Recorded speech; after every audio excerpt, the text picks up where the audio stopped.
Okay mga ka-trigger, ito ang inyong Pinoy Firearms Instructor na gunsmith din naman at palagi kong sinasabi na huwag ninyo kong hanapin sa Pilipinas para magpagawa ng mga baril. Kunin aking serbisyo sapagkat ako'y 20 years na nagtatrabaho dito sa Kuwait sa Mayadin Shooting Range bilang isang firearms instructor gunsmith at ngayon ay consultant na. Okay, at maraming salamat sa inyong lahat at bago ako bumati ay at magpasalamat sa lahat ay gusto ko munang basahin ang problema ni Renz Calix Losada. Renz Calix Losada, okay? Ang sabi niya, Sir, paano po baklasin ulit ang 1911 na hindi maikasa? So, dahil hindi ko maintindihan kung ano ang baril niya, dapat tatanong kayo kompleto ang inyong lalagay ninyo kung anong baril at model. So nagtanong ako sa kanya anong model at brand. Sabi niya 9mm caliber naman ang sinabi niya. At tinanong ko ulit siya, ang sabi niya M2 39mm. Sir, binaklas ko tapos bakit ayaw na makasa? O sir, binaklas niya. So wala tayo nitong Tokarev. Ang alam ko Tokarev to na M239mm. So wala tayo niyan pero ang gagamitin nating pang demo ay 9mm kasi halos magkaparehas lang naman. So ayan at bago natin yan bigyan ng kasagutan ay babati muna ako sa lahat ng isang mapagpalang araw, lalo tigit sa ating mga FW, sa mampanikay ng mundo. Mag-ingat tayo at lalo tigit ang ating mga kalusugan ay ating pag-ingatan. Okay, at gusto ko lang magpasalamat sa ating 33 plus na mga subscriber. Patuloy tayong dumarami. Maraming salamat sa pag-share at panonood ninyo ng aking mga videos. Lalo tigit sa mga hindi nag-skip ng ads sapagkat tayo isang charity vlogger na hindi natin ginagamit yung ating mga beneficiaries gawa ng video para tayo kumita at may tulong sa kanila. Manapay ang ating ginagamit ay yung ating malit na kaalaman upang kumita sa YouTube at makatulong din sa inyo para yung ating kikitain ay tutulong natin sa 6 na mga beneficiaries natin, mga estudyante na mga single parent ang magulang. At yan, at gusto ko lang magpasalamat kay Alfredo Isidro at shout out din kay kay Architect Arnel Salvador na siya natin nakilala dito sa Kuwait at nagpaabot sa atin ng personal na tulong para sa ating mga estudyante, at kay Alfredo Isidro na nagpakilala ng Ordo Sipay ng Las Piñas na nagpadala dito sa ating GCash. Yan ang ating GCash number, ang aking anak na tresurera ko yan. At doon sa mga nagpadala na hindi nagpakilala, maraming salamat sa inyo. At magpakilala kayo please para mapasalamatan ko kayo. Ngayon din shout out kay Boy Umay. Natuwa siya doon sa kasagutan natin sa kanyang problema sa kanyang extractor. At nung nabigyan natin ng kasagutan ay nag-text siya sa akin na pagsweldo niya magbibigay siya ng tulong sa ating mga beneficiaries. Okay, maraming salamat sa iyo. At ganyan din doon sa mga gusto pang tumulong, ayan ang ating YouTube, ang ating GCash number. Mas maganda po tayo nakakatulong. Okay, ayan, at bibigyan na natin ng kasagutan yung yung problema ni Renz Calix Losada. Okay, wala tayong model na M2 na Tokarev. So ganito yan.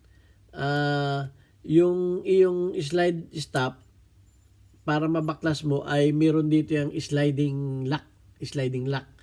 So tanggalin mo ulit yung sliding lock para matanggal mo itong slide stop. At pag natanggal mo yan, siyempre ay mabubunot mo na itong slide pag natanggal mo yan. So tanggalin mo ulit yan pag nabunot mo na yan. At ang nakikita kong pagkakamali sa iyo, baka ito lang ang pagkakamali mo. Nung binuo mo siya, ikinabit mo itong recoil spring, guide rod. Okay, kinabit mong ganyan. Ganito ang gawin mo. Baka nabaligtad ito. Baka nabaligtad ito. Kasi mahirap sagutin yung katanungan mo, pero posible na ito'y baligtad. Baligtad. Kasi itong kortina pa ganun, dapat yan ay nakasakay sa barrel. Okay yan. Dapat nakaganyan yan. Mga baligtad yan. So kasi ang ang ano niyan, dapat bubuuin mo munang ganyan. Halimbawa, binuo mo na ha. Halimbawa, ito yung iyong barrel. Binuo mo ng ganyan. Kasi ganito ang pagbubuo niyan eh. Bubuuin mo muna itong ganyan. Yan. Kakabit mo ganyan siya. Pagkatapos ay kakabit mo siyang ganyan. At bubuuin mo ng ganyan. Pero hawakan mo siya dito. Hawakan mo siya dito kasi tatalsik siya. So ganyan. Pag nabuo mo na yan, titignan mo itong barrel link. Kung nakaganyan ba ang posisyon. Kasi pag nakaganyan ang posisyon yan, pag nakaganyan ang posisyon yan at isinuot mo dito yung slide stop pin, hindi mo makakasayan. So dapat ganyan ang posisyon yan. Hawakan mo dito. Yan. Ganyan ang posisyon niya. Ganito din ang hawak. Titingnan mo kung yung barrel link mo ay nakatayo na ganyan. Hindi yung nakahiga na ganun. Okay, at itong guide rod mo dapat ganyan ang posisyon. Hindi yung nakataas yung dalawang paa. Okay? Nakaganyan siya. Tapos isusuot mo na siya dito. Yan, importante yung pagsuot na ganyan ha.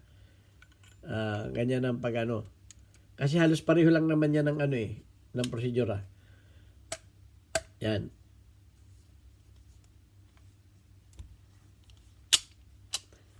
Yan. Pagkatapos ay itatapat mo ng ganyan. Okay? Tapos ikakabit mo na itong pin na to. Okay? Bago mo ipasok yung pin, tingnan mo yung butas. Kung yung butas na to. Yan, tingnan mo yung butas na yan. Kung yung barrel link ba ay tama ang posisyon. Tingnan mo, hanapin mo yung, wag yung nakaganyan, yung parang may hapmong kang nakikita. Okay? Dapat yan, hanapin mo na ganyan, yung ganyan ang posisyon niya. Ito, ang titingnan mo dyan itong butas na ito. Titingnan mo kung yung butas ba niya ay perfect circle, hindi yung nakaganyan. Yan, nakaganyan. Para kang may buwan na ganyan. Tapos pinilit mo yan, mali yan. Dapat hanapin mo yung, ganyan dapat ang hawak.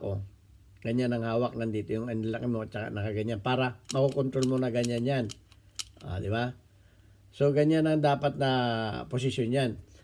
So, pagka nakita mo ng perfect circle na yung butas, yan, kamukha niyang ganyang butas, saan mo ilalagay yung pin? Yan. At huwag mong pipilitin ha. Huwag mong pipilitin. Yan ay madali lang yan. Para ka lang naglalaglag ng barya dyan. Okay, pagkatapos niyan, ay di ipasok mo na ng tama yung yan, ganyan ha. Okay?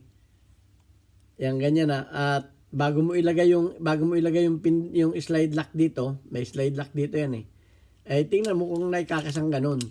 Kung nagaganyan mo. At kung hindi, ay may mali uli doon, may mali uli na ginawa ka. Okay? At titingnan mo rin itong hammer bago mo ito ikabit.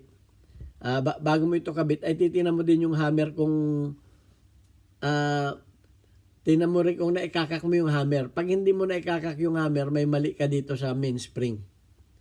Pag hindi naikakak, tingnan mo muna kung naikakak mo. Pag hindi mo maikak, wala dito ang diferensya. Wala dito sa slide pagpapasok mo nito. Ang problema mo nandito sa hammer. Baka may binaklas ka dito sa hammer at may mali yung main spring pagkakabit dito. Kasi assembly ito, matatanggal mo ng assembly yung hammer niyan Mabubunot mong ganun. Yung modelo na yan. Okay, yun ang pinagkaiba ng 1911 dito sa Tucarib na M213. Okay? Baka nandito ang problema. So sana nasagot ko yung katanungan mo. At mag-ingat kayo sa pagbabaklas ng inyong mga baril. Ang payo ko sa inyo, kung magbabaklas kayo ng baril, may camera kayo. May mga cameraman yung mga cellphone natin. Para kung may parang may alinlangan tayo, re-reviewin ninyo yung camera. Kung ano yung mga position ng mga pyesa. Importante yung mga position ng pyesa. Okay, so ganyan. At yun lamang ang nakikita kong pagkakamali mo. At sana maayos mo yung baril mo. At mag-follow up ka sa aking videos. Mag-comment ka kung tama ba yung sagot ko at kung naayos mo na. Kasi yung mga natutulungan ko dito ay nagko-comment sila kamukha ni Boy Umay, ni Farmer Boy, na kino-comment niya na, "Sir, salamat. Okay, hindi ka na magpasalamat. Naayos ko yung baril ko dahil doon sa iyong sagot." Gayon din kay Hansel Evangelista. Shout out kay Hansel Evangelista. Naging instant gunsmith na ng kanyang mga tropa na, shout out doon sa mga taga Bulacan. One Gun Pilipinas, Bulacan chapter. Ayan, meron na kayong instant gunsmith dyan. Na sabi ni Hansel Evangelista, nakakalibre daw siya sa Merida dahil naayos niya yung mga baril ng kanyang mga tropa. Ayan, at ako'y natutuwa pagka ganyan ng mga feedback na tayo ay may natutulungan. Okay? Mas masarap yung may natutulungan tayo. Okay, mawala man tayo sa mundo, matanda na tayo, nandiyan ang YouTube. Buhay pa rin ako.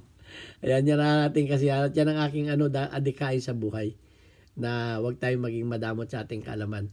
Okay, kung may ma-comment kayo na pamamaraan pa, kung may alam pa kayo dito sa na to, please share ninyo ating kaalaman at magtulungan tayong mga Pilipino. Huwag tayong magsiraan. Okay, God bless us all. Hanggang sa muli natin videos, walang sawang bibigay sa inyo ng katugunan tungkol sa ating mga firearms. Ito ang inyong Pinoy Firearms Instructor, Gunsmith, and God bless us all. Thank you very much.